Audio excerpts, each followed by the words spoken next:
Today is Pancake Day. Some people call it Shrove Tuesday, and that's come from the word shrive, which means to confess. Now, in the olden days, the monks would have one last feast before they started their Lenten fast. And here they are sitting at the table, ready for that Lenten fast. But now we sometimes have pancakes, and that's because the monks used to empty their store cupboards of all the good things that were left in there: the milk, the eggs, the flour and the butter, and so that they could starve. Now today we are going to make some pancakes, and you can make them very simply, any size you would like. All you need is a frying pan, a large bowl to mix your mixture, and we're going to start with 100 grams of plain flour. We put that in the bowl, and then we're going to make a little hole in the centre of the flour so that we can break in the eggs, and we'll need 2 eggs. We break those into that little central hole that we've put in there.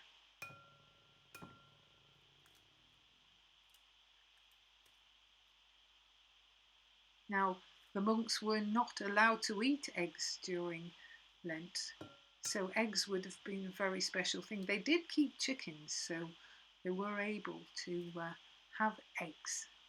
Now, mix your eggs, taking a slight bit of time to get some air into those eggs. And as you see, all the flour will be gradually taken in, and we can start now adding our milk. We've got 300 millilitres of milk here, and it could be milk or it could be milk with water. They would have had milk straight from the cow in the days when the monastery had its own provisions, but they weren't allowed to have milk. But instead of milk, they would drink beer. Now, in the olden days, people used to drink beer because it was a way of making dirty water safe to drink with the brewing process. And it wasn't very strong. You couldn't really get drunk, but it was quite a nice way of drinking. And the monks were allowed to have beer even during their Lenten fast. Now, as you can see, all the flour's gradually being taken into this liquid. You can clean around the outside of the bowl. And what we're going to be left with is a really nice batter. And this is pancake batter. Now, in some places, they call Shrove Tuesday or Pancake Day Mardi Gras, and that literally translates as Fat Tuesday. And in some countries they have parades and really celebrate very colourfully in various streets, and they would all dress up and have a fantastic time. And that was as a last signal before Lent starts. So today we are going to make our pancakes, and we're going to enjoy ourselves so that tomorrow on Ash Wednesday we can start preparing for the very sad story of Christ as he is crucified for us on Good Friday. And Christ ended up being in the desert for 40 days and 40 nights at the beginning of his ministry. And Lent represents those 40 days and those 40 nights. And really, Jesus wants us to be with him. He wants us to follow him so that we can empty ourselves out, and that might be through fasting, but it might be through giving up something that we feel that we can't live without. It might be our mobile phone, It might be some sweets or some toys. It might be some special thing that really is something that we really enjoy doing. And the other thing we could do is we can take our time to think of others and to make others people more important as Jesus would. Now, as you can see, this batter is getting nice and smooth, and we're mixing it nicely with a fork, and lots of air going into this batter now. And you can take your time. And time is one of the things that you might have always wondered why Easter is on a different day every year. Because in the time of Jesus Christ, we had a calendar that was based on the moon. But nowadays we have time based on the sun. Now we're going to put this batter to one side for about half an hour, and that will allow some gluten to rest and to be absorbed, and that will make our pancakes much more light and fluffy. Now we're going to heat up our frying pan, and I'm going to use this very big heavy frying pan. First of all, we need some butter. So we're going to put a little knob of butter into the frying pan, and we're going to let that melt. And as it melts, it will just coat the frying pan with a nice layer. Now pancakes aren't fried, so what we're going to do when this milk has melted, this butter has melted,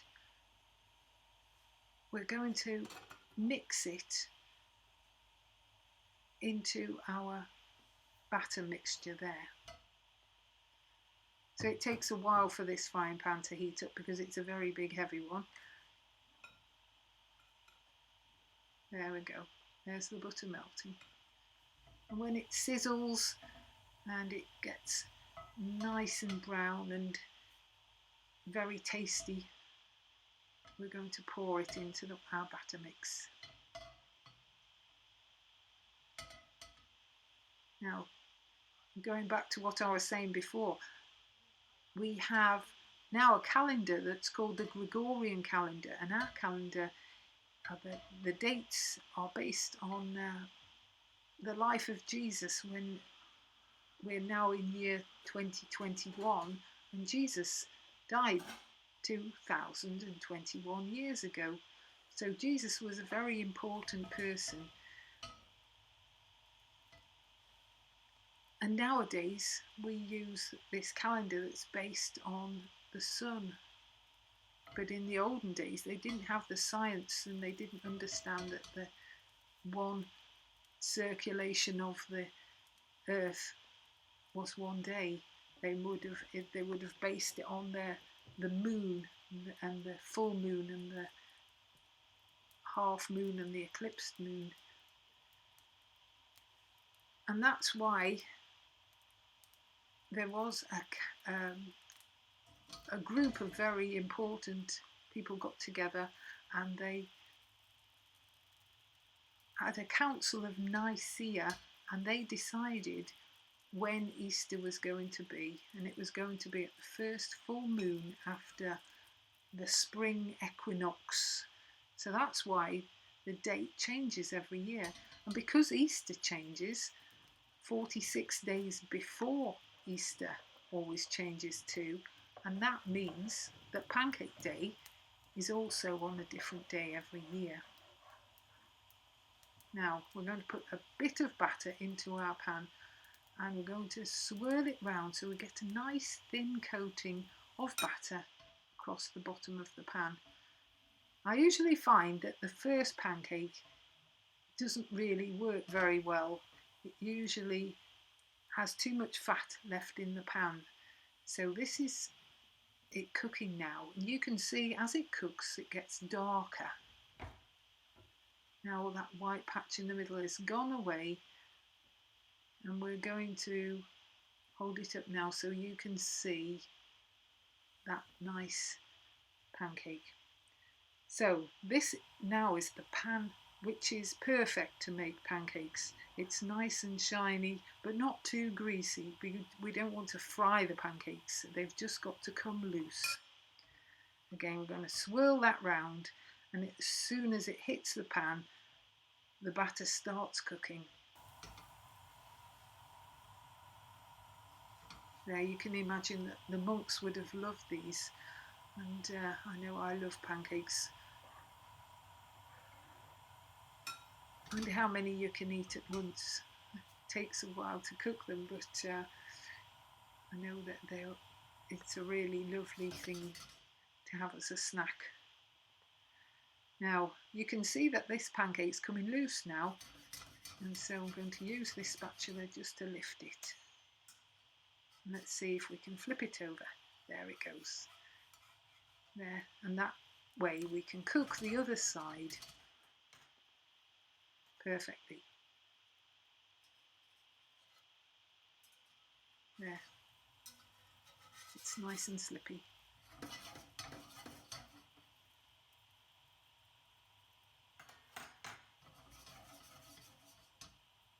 Now, do you think we should toss this one? I think we should try.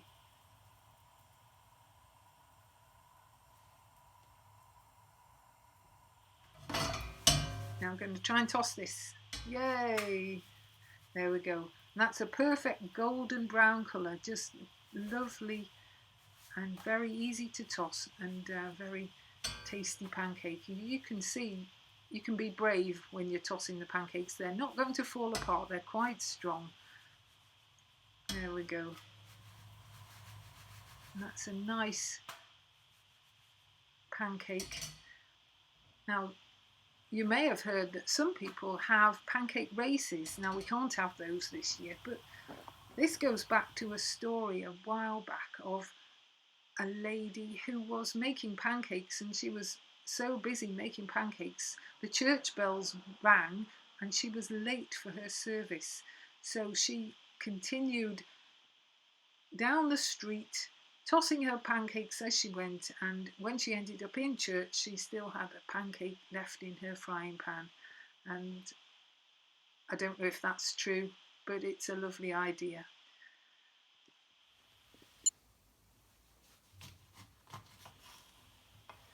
Now our pancake's ready to put the topping on.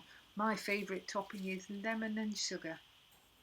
So I'm going to sprinkle this pancake with lots of sugar, a couple of teaspoons at least.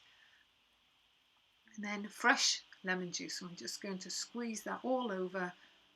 Not too much, just till the sugar gets absorbed. And then roll it up. And you can still feel that's quite warm. And cut it in half. And it's all ready to eat. And ready for the next pancake.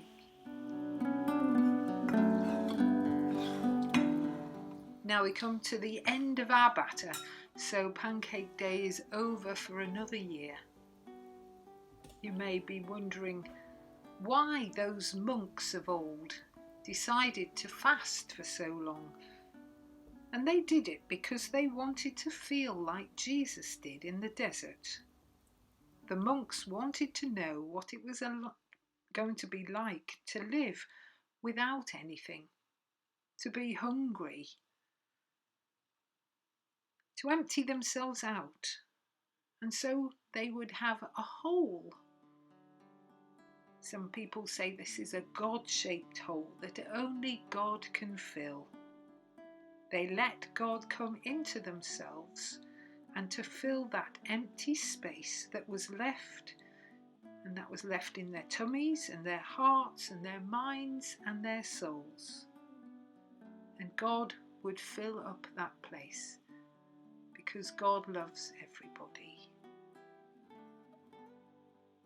And so now, let us think of all those who will go hungry this Lent. And we can pray for them and for ourselves, that we may too find a space for God in our lives.